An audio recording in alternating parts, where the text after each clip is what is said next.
रहीम, इस मुल्क में एहतसाब के नाम पर ऑपोजिशन को इंतकाम का निशाना बनाने की एक रविश पिछले 3 साल से जारी है, जिसमें कभी leader of opposition federal government को जेल भेजा जाता है, कभी कायदे हिज़्ब इख्तिलाफ पंजाब को जेल भेजा जाता है, कभी शाहिद खाकान अब्बासी साहब की बारी आती है, तो कभी मिफ्ता इस्माइल को, ख्वाजा साद रफीक को, ख्वाजा आसिफ साहब को, ख्वाजा सलमान रफीक को और एहसन इकबाल साहब को, कामरान माइकल, इंजीनियर कमरुल इस्लाम।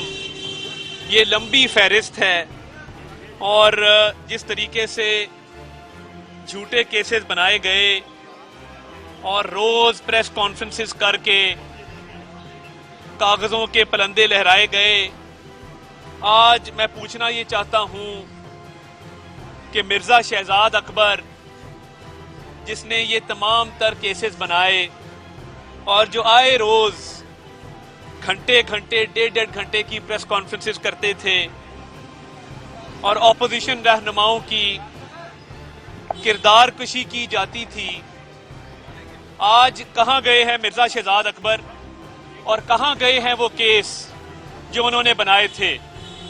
आज मियां शहबाज शरीफ पेश हुए नैब के उस रेफरेंस में जिसमें 58 वॉल्यूम्स का रेफरेंस उनके खिलाफ बनाया गया, जिसमें एक धेले की ना करप्शन का इल्जाम है, ना एक धेले की करप्शन आज तक साबित हो सकी है। अदालत के रूबरू आज मियां शहबाज शरीफ ने जो बदतरीन लोड शेडिंग हो रही है इस हवाले से बात की और बताया कि किस तरीके से मियां नवाज शरीफ की क़यादत में 12,000 मेगावाट के प्रोजेक्ट मुस्लिम लीग नून ने लगाए थे, चाहे वो सीपैक के प्रोजेक्ट हों जिसमें साहिवाल कोल पावर प्लांट है, चाहे वो हवेली बहादुर शाह हो, बल्लो की हो, भिक्की हो, कायदे आजम सोलर पार्क हो। कई 100 अरब रुपए की बचत की गई।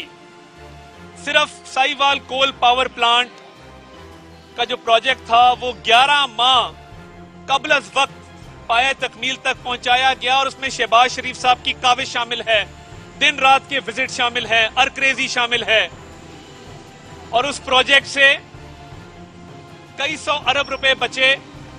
इस कौम के ना सिर्फ ये चीनी कंपनी के साथ मुआहदा किया कि जो मुनाफा कमाया जाएगा वो अवाम की फलाह बहबूद पर खर्च होगा, वहां पे कॉरपोरेट सोशल रिस्पॉन्सिबिलिटी के तहत तकनीकी तालीम दी जाएगी पाकिस्तान के नौजवानों को। ये कई 100 अरब रुपए की बचत के अलावा है कि अगर नुकसान हुआ तो वो चीनी कंपनी के जिम्मे, अगर फायदा हुआ तो वो पंजाब की अवाम की फलाह के लिए। तो आज क्या वजह है कि आज अवाम को 8-8 घंटे की गैर एलानिया लोड शेडिंग का सामना है? इसकी वजह करप्शन है, ना अहली है, ना लायकी है। मियां शहबाज शरीफ साहब के बेल ऑर्डर में full bench Lahore high court ने कहा कि नैब की तरफ से करप्शन का इल्जाम भी नहीं है। तो ये जो 3 साल से झूठे एहतसाब का नारा लगाया गया, नैब न्याजी गठजोड़ के नतीजे में अपोजिशन रहनुमाओं को पाबंदे सलासिल किया गया, एक एक करके अदालती फैसले वो ना सिर्फ अल्लाह ताला के फजल से हमें सुरखरू कर रहे हैं, बल्कि उनमें ये बात वाज़ेह हो चुकी है कि नैब न्याजी गठजोड़ के नतीजे में ये केस बनाए गए थे। कल ख्वाजा मोहम्मद आसिफ के केस में कहा गया कि ना इसमें बदउनवानी है, ना बेज़ाब्तियां हैं, ना करप्शन है और ये केस सुप्रीम कोर्ट से पहले वो क्लियर हो चुके थे। एहसन इकबाल के केस में कहा गया कि नारोवाल स्पोर्ट सिटी जिसमें वो पाबंदे सलासिल रहे कि उसमें करप्शन नहीं हुई, तमाम तर कवायद और ज़वाबित को फॉलो किया गया और अवाम की फलाह के लिए वो मंसूबा बना। तो क्या ये सिला है इस मुल्क को कौम की खिदमत करने का? कई 100 अरब रुपए की बचत शहबाज शरीफ साहब ने सिर्फ बिजली के मंसूबों में की, वो चाहे उसका ईपीसी कॉस्ट हो जिसको इंजीनियरिंग प्रोक्योरमेंट कंस्ट्रक्शन कहते हैं, या नेपरा का टैरिफ हो जो कि आधा था। आप उससे पहले माजी के बिजली के मंसूबे जिसमें हालमोर जो कि प्राइवेट सेक्टर से है और बुद्धू जो कि सरकारी मंसूबा है, अगर नेपरा का ही आप रेट टैरिफ का चेक करें तो आधो आध का फर्क है।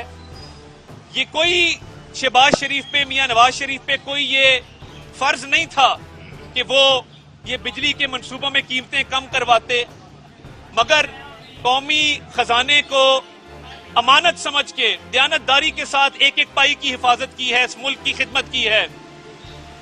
और ये जो आज महंगाई का पहाड़ टूटा है अवाम पे, इस गर्मी की शिद्दत में लोड शेडिंग, और परसों गैलप का सर्वे आया जिसमें पाकिस्तानी अवाम ने सबसे बड़ा मसला महंगाई को करार दिया। वो शहबाज शरीफ साहब ने कहा था कि अगर गरीब की जेब खाली है तो ये बजट जाली है, तो वो पता लग गया। बजट पास होने के 2 दिन बाद माली साल के पहले दिन पेट्रोल की कीमत में 2 रुपए इजाफा और बिजली के निर्खों में 3 रुपए पर यूनिट इजाफा। बिजली और पेट्रोल की कीमतें बढ़ने से हर पाकिस्तानी वो महंगाई का शिकार होता है, वो गुर्बत का शिकार होता है, वो भूख का शिकार होता है। और ये जो केसेस हैं, मैं उन केसेस की बात करूंगा जिसमें आटा नायाब और महंगा कर दिया गया, जिसमें चीनी नायाब और महंगी कर दी गई, जिसमें एलएनजी में 122 अरब रुपए का गबन नदीम बाबर ने किया। नैब के कान पे जूं नहीं रेंगती, अद्वियात का गबन अपनी जगह पर, और जिस तरीके से दोनों हाथों से एटीएम ने इस मुल्क को लूटा है, किधर हैं वो केसेस? और नैब ने अब तक क्यों नोटिस नहीं लिया? कितनी गिरफ्तारियां अमल में लाई गई हैं? क्या सलाखों के पीछे जाना सिर्फ ऑपोजिशन रहनुमाओं का मुकद्दर है जिन्होंने खून पसीना देकर इस मुल्क की खिदमत की है? इमरान नियाजी साहब, वो वक्त करीब है कि जब आटा, चीनी, बिजली, गैस, अद्वियात जो आपने गरीब अवाम की जेब पर डाके डलवाए हैं और दानिस्ता तौर पे डलवाए हैं, उसका एक एक पाई का इंशाल्लाह हम हिसाब लेंगे आपसे। इन केसेस में प्रोसिक्यूशन ने जितने भी शवाहिद और कागजात जमा कराए हैं बेबुनियाद, 3 साल गुजर गए हैं असासा जात के केस को।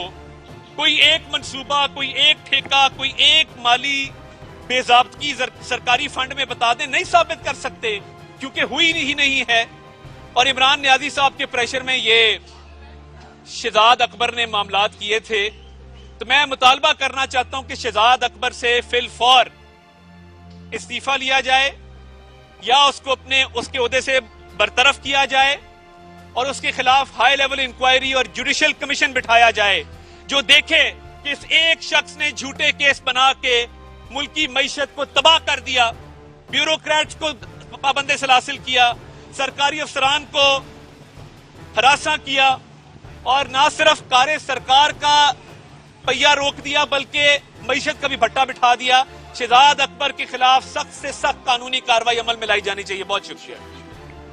YouTube पर गूगली न्यूज देखने के लिए youtube.com की सर्च बार में गूगली न्यूज टीवी टाइप करें। गूगली न्यूज के पेज पर सुर्ख रंग के सब्सक्रिप्शन वाले बटन पर क्लिक करना ना भूलिए। YouTube पेज पर अपलोड होने वाली वीडियो से बाखबर रहने के लिए बेल आइकन पर क्लिक कीजिए। आपको हर नई वीडियो के बारे में नोटिफिकेशन मौसूल हो जाएगा।